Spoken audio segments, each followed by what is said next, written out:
आज हम एफआईआर की चर्चा करने जा रहे हैं।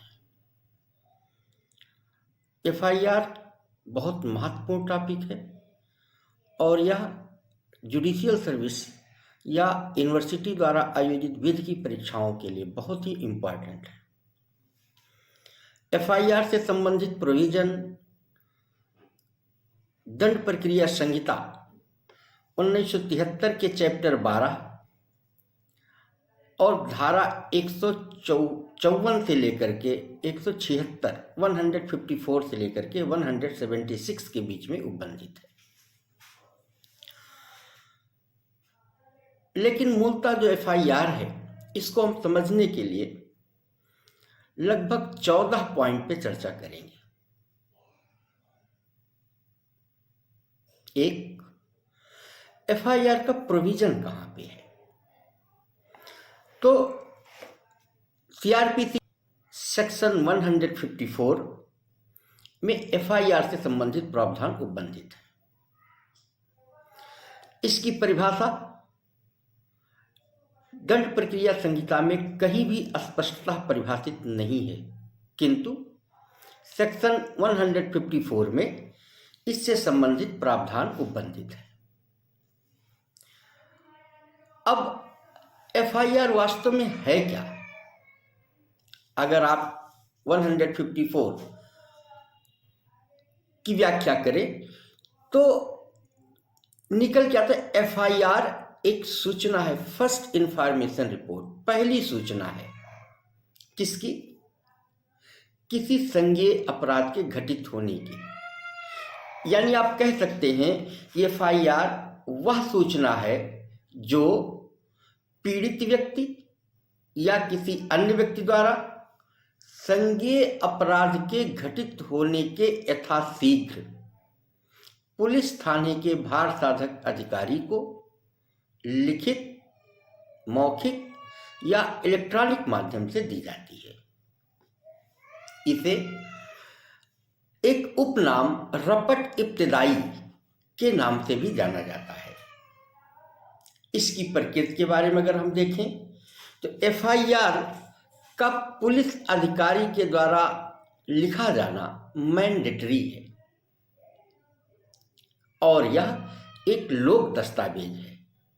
इसे रमेश कुमारी वर्सेस स्टेट ऑफ दिल्ली 2006 के मामले में सुप्रीम कोर्ट ने अब निर्धारित किया है। इसका उद्देश्य, एफआईआर का मूलभूत उद्देश्य दंड विधि को गतिशील बनाना है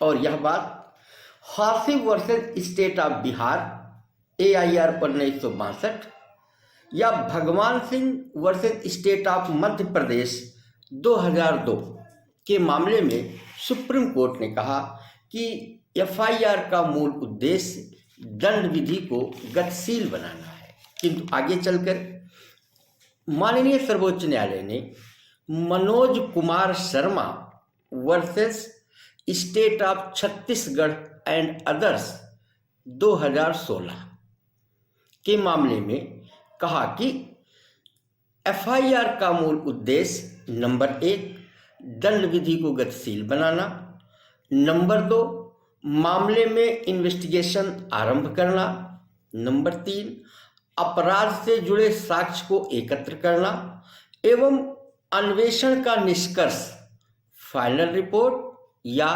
पुलिस रिपोर्ट 173 धारा 173 के अंतर्गत प्रस्तुत करना।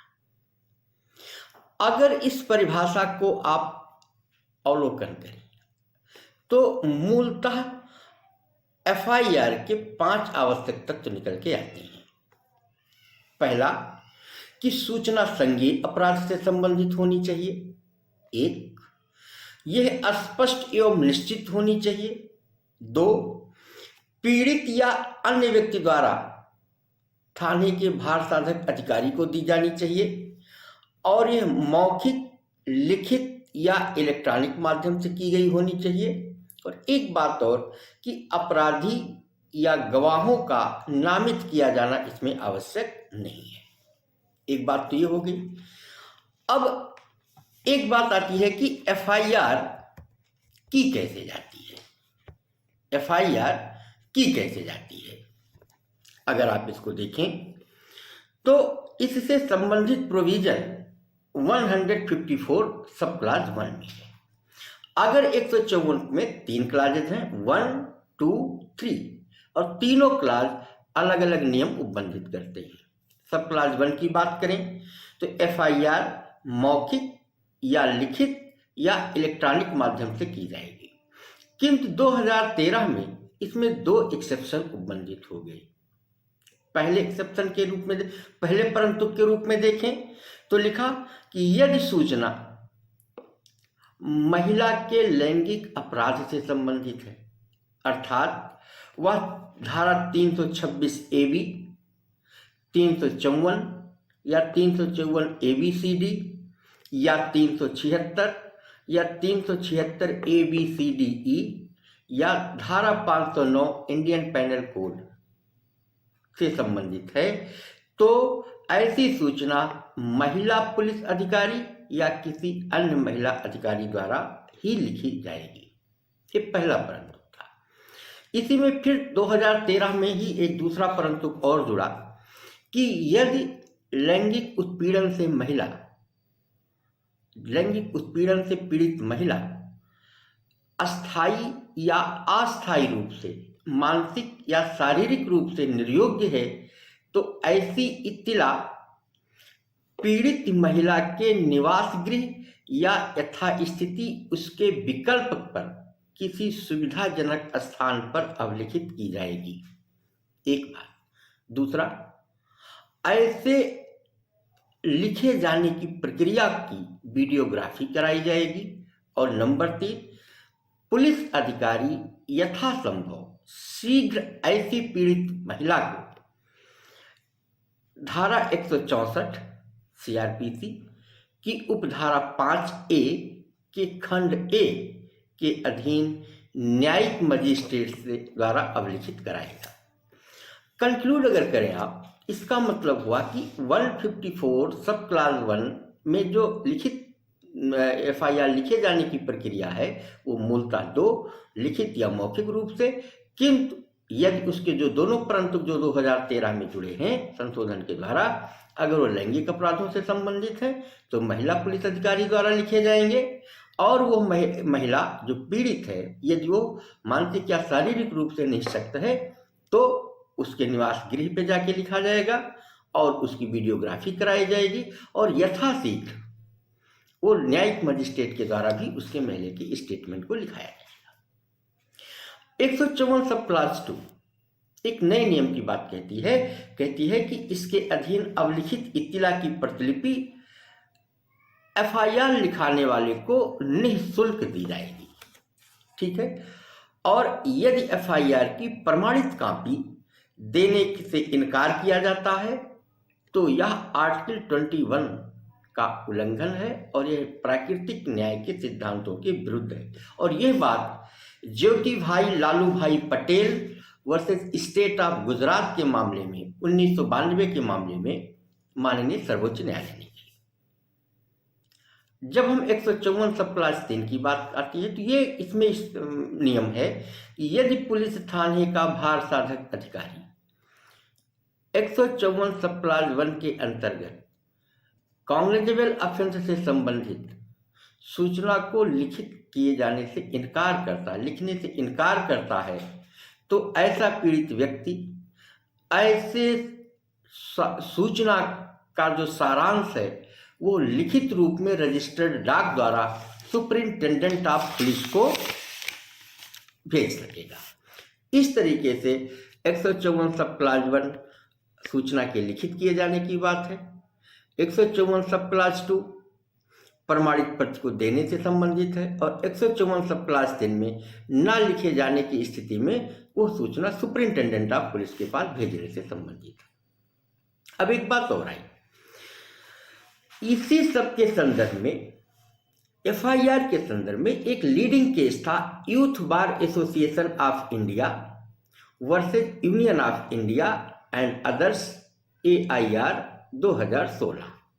Youth bar association of India बनाम union of India AIR 2016 SC। इस मामले में माननीय सर्वोच्च न्यायालय ने 3 बेसिक प्रिंसिपल अपनाए किए। पहला कि अभियुक्त एफआईआर की प्रति प्राप्त करने का हकदार है। दूसरा, यदि अभियुक्त की ओर से एफआईआर की प्रमाणित प्रति लेने के लिए आवेदन किया जाता है तो संबद्ध न्यायालय 2 कार्यकारी दिवस के भीतर ऐसी प्रमाणित प्रति को अभियुक्त को उपलब्ध कराएगा। तीसरा, संवेदनशील मामले जैसे लैंगिक अपराध से संबंधित मामले, जैसे राजद्रोह से संबंधित मामले अथवा आतंकवाद से संबंधित मामले हैं, इनसे जुड़े अपराधों के सिवाय हर एक अपराध को रजिस्टर्ड किए जाने के 24 घंटे के अंदर वेबसाइट पे अपलोड किया जाएगा। ये उपयुक्त सिद्धांत youth bar association of India versus union of India and others AIR 2016 के मामले में माननीय सर्वोच्च न्यायालय ने दी है। FIR के प्रकार क्या हैं? अगर आप देखें तो 4 प्रकार से FIR हो सकते हैं। एक, सामान्य FIR जिसे हम 154 सब क्लास 1 के अंतर्गत पढ़ रहे हैं, कॉग्निजेबल ऑफेंस के घटित होने की यथाशीघ्र प्रथम सूचना। दूसरी स्थिति काउंटर FIR। एक दूसरा FIR क्या है? काउंटर FIR, जो FIR के बदले में FIR की जाती है। तीसरा एक है कन्फेशनल FIR। इसमें व्यक्ति कॉग्निजेबल ऑफेंस की सूचना भी देता है और उसी सूचना के साथ साथ वो कन्फेशन भी करता है कि ये अपराध मैंने कर दिया है। इसी प्रकार से जीरो FIR जो रिसेंट अभी कंसेप्ट डेवलप हुआ है और इसमें ज्यूरिसडिक्शन से संबंधित डिस्प्यूट का निस्तारण है। तो सामान्य FIR, counter FIR, confessional FIR और जीरो FIR। एक और सवाल बनता है कि क्या FIR में पूर्ण विवरण दिया जाना आवश्यक है? क्या FIR में पूर्ण विवरण दिया जाना आवश्यक है? उत्तर मिला नहीं, आवश्यक नहीं है, किंतु सूचनादाता की मानसिक एवं शारीरिक दशा को इग्नोर नहीं किया जा सकता। यह बात एम्बिरेड्डी वेंकटरमना versus state of Andhra Pradesh 2008 के मामले में सुप्रीम कोर्ट ने कहा कि सामान्यतः FIR में पूर्ण विवरण दिया जाना आवश्यक नहीं है, किंतु सूचनादाता की शारीरिक एवं मानसिक दशा को इग्नोर नहीं किया जा सकता। और यही बात Dharmendra Singh versus state of UP 1998 के मामले में सुप्रीम कोर्ट ने कहा कि FIR में प्रत्येक विवरण का दिया जाना आवश्यक नहीं है। ठीक इसी प्रकार से Bihari Prasad versus state of Bihar 1996 के मामले में सुप्रीम कोर्ट ने कहा कि FIR में विस्तृत ब्यौरा न दिए जाने के कारण अभियोजन प्रकरण के विरुद्ध विपरीत निष्कर्ष नहीं निकाला जा सकता। अब एक दूसरा सवाल बनता है कि क्या एक ही मामले में एक से अधिक FIR लिखाई जा सकेगी? उत्तर मिला सामान्यतः नहीं, किंतु जब उसी घटना के संबंध में परस्पर विरोधी कथन किए गए हों तब वह 2 भिन्न FIR का रूप ग्रहण कर लेते हैं और दोनों का एक साथ ऐसे इन्वेस्टिगेशन एजेंसी के द्वारा इन्वेस्टिगेशन किया जा सकता है। और इस संबंध में दंड प्रक्रिया संहिता की धारा 173 सब क्लास 8 में प्रावधान उपबंधित है। एक लीडिंग केस हुआ था superintendent of police CBI versus Tapan Kumar Singh 2003 और एक दूसरा लीडिंग केस था कारी चौधरी वर्सेस सीता देवी 2002। दोनों महत्वपूर्ण केस सुप्रीम कोर्ट के और दोनों में ही माननीय सर्वोच्च न्यायालय ने ये उपयुक्त बातें कही थी। अभी रिसेंटली एक और केस हुआ इसी से संबंधित Dharampal versus state of Haryana AIR 2016। इस मामले में सुप्रीम कोर्ट ने कहा कि धारा 173 सब क्लास 8 के अधीन पुलिस अधिकारी की शक्ति असीमित है और वह इस संहिता की धारा 173 सब क्लास 2 के अधीन रिपोर्ट दाखिल करने के बाद भी आगे और इन्वेस्टिगेशन कर सकती है। इसी प्रकार से एक और प्रक्रिया आती है कि यदि पुलिस थाने का भार साधक अधिकारी एफआईआर ना लिखे तो क्या होगा। अब इसको एक सीरीज में आप देखें, एफआईआर लिखाई कहां जा रही है, 154 सब क्लास 1 में। 154 सब क्लास 1 में कॉग्निजेबल ऑफेंस संज्ञेय अपराध के संदर्भ में एफआईआर दर्ज कराया जाता है। लेकिन अगर वहां पे एफआईआर पुलिस थाने का भार साधक अधिकारी नहीं दर्ज करता है तो 154 सब क्लास 3 के अंतर्गत जिले के सुपरिंटेंडेंट ऑफ पुलिस को रजिस्टर्ड पत्र द्वारा सूचना का सारांश भेजकर दाखिल कराया जाता है। अगर वहां भी ना लिखी जाए तो क्या होगा। अब इस परिस्थिति में जो पीड़ित व्यक्ति है उसके पास 3 उपचार हैं। पहला कि वह 156 सब क्लास 3 के अंतर्गत न्यायिक मजिस्ट्रेट के समक्ष प्रार्थना पत्र दे और निवेदन करे कि उसके एफआईआर को पुलिस थाने के भार साधक अधिकारी को लिखे जाने का निर्देश जारी करे। दूसरी स्थिति बनी कि वह 190 के अंतर्गत मजिस्ट्रेट के समक्ष परिवाद दाखिल करे। तीसरी स्थिति बनी कि वो 200 के अंतर्गत सेक्शन 200 के अधीन मजिस्ट्रेट के समक्ष परिवाद दाखिल करे और इस परिस्थिति में परिवादी की परीक्षा करने के बाद धारा 202 के अंतर्गत मजिस्ट्रेट जांच किए जाने का निर्देश दे सकता है। अगर इस परिस्थिति में भी उसको उपचार नहीं मिलता, इट मीन्स उसका परिवाद खारिज कर दिया जाता है, तो वो इस आदेश के विरुद्ध कोर्ट ऑफ सेशन में रिवीजन कर सकता है। अगर उसका रिवीजन भी अलाउ नहीं हुआ, खारिज हुआ, तो उसके पास अंतिम विकल्प धारा 482 के अंतर्गत हाई कोर्ट में रिट फाइल करने का है। इस प्रकार से आप कह सकते हैं कि पुलिस थाने का भार साधक अधिकारी यदि एफआईआर ना लिखे तो विक्टिम के पास पुलिस अधीक्षक के पास जाने का, 156(3) के तहत मजिस्ट्रेट के पास जाने का, 90 और 200 के अंतर्गत कंप्लेंट किए जाने का और 482 के अंतर्गत रिट फाइल किए जाने का अधिकार उपलब्ध है। फिर एक स्थिति बनी कि एफआईआर का साक्षिक मूल्य क्या है। एफआईआर का साक्षिक मूल्य, इसको हम मूलतः 4 पॉइंट पर अगर समझने की कोशिश करें तो नंबर 1, एक सामान्य एफआईआर की एविडेंटरी वैल्यू क्या है। उत्तर मिला कि एफआईआर सब्सटेंटिव एविडेंस नहीं है, सारवान साक्ष्य नहीं है,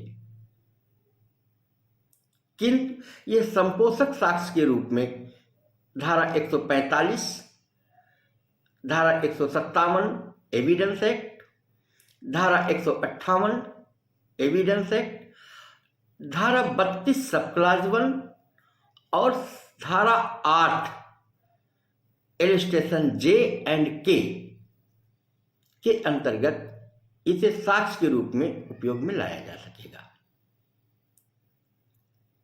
दूसरी स्थिति क्या बनी कि यदि FIR partly true and partly false है, यानी अंशतः सत्य है और अंशतः असत्य है,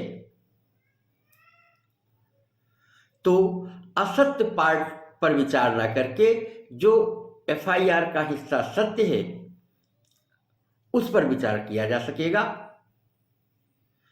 तीसरी स्थिति बनी यदि विलंब से लिखा गया है तो क्या होगा। सामान्यतः विलंब से लिखा गया कोई भी एफआईआर एक कमजोर किस्म का साक्ष्य होता है, किंतु यदि न्यायालय की दृष्टि से वह विलंब रीजनेबल है, युक्त है, तो इस प्रकार के विलंब का एफआईआर की प्रकृति पर कोई प्रभाव नहीं पड़ता। और यदि एफआईआर करने वाला व्यक्ति मर गया हो, यानी वो एफआईआर डाइंग डिक्लेरेशन के फॉर्म में हो, तो ये सब्सटेंटिव एविडेंस के रूप में ट्रीट किया जाता है और केवल इसी आधार पे किसी व्यक्ति को दोष सिद्ध किया जा सकता है। इस प्रकार से हम एफआईआर के इस टॉपिक को अगर इतने पॉइंट पे स्टेप स्टेप करके समझने की कोशिश करें तो बहुत हद तक एक कंसेप्ट क्लियर होता है। अब एफआईआर और एनसीआर में क्या अंतर है, एफआईआर के एविडेंटरी वैल्यू का और डीप इंटरप्रिटेशन क्या है, आफ्टर एफआईआर रजिस्टर्ड हो जाने के बाद फिर क्या प्रक्रिया होती है, इन्वेस्टिगेशन की प्रक्रिया कैसे स्टार्ट होती है, पूछताछ की प्रक्रिया कैसे स्टार्ट होती है, व्यक्ति को रिमांड कैसे लिया जाता है, कंक्लूजन रिपोर्ट कैसे प्रस्तुत की जाती है, और अगर कोई अननेचुरल डेथ हुई है तो उसकी समीक्षा कैसे की जाती है, जिसका प्रोविजन 161 से लेकर के 176 के बीच में उपबंधित है। अब इसका जो डीप इंटरप्रिटेशन होगा अब उसे हम अगले आपको नेक्स्ट लेक्चर में बताएंगे। ये वीडियो आपको कैसे लगा, अगर इसमें कोई सुझाव होगा तो आप निश्चित रूप से कमेंट बॉक्स में लिखिएगा। Thank you.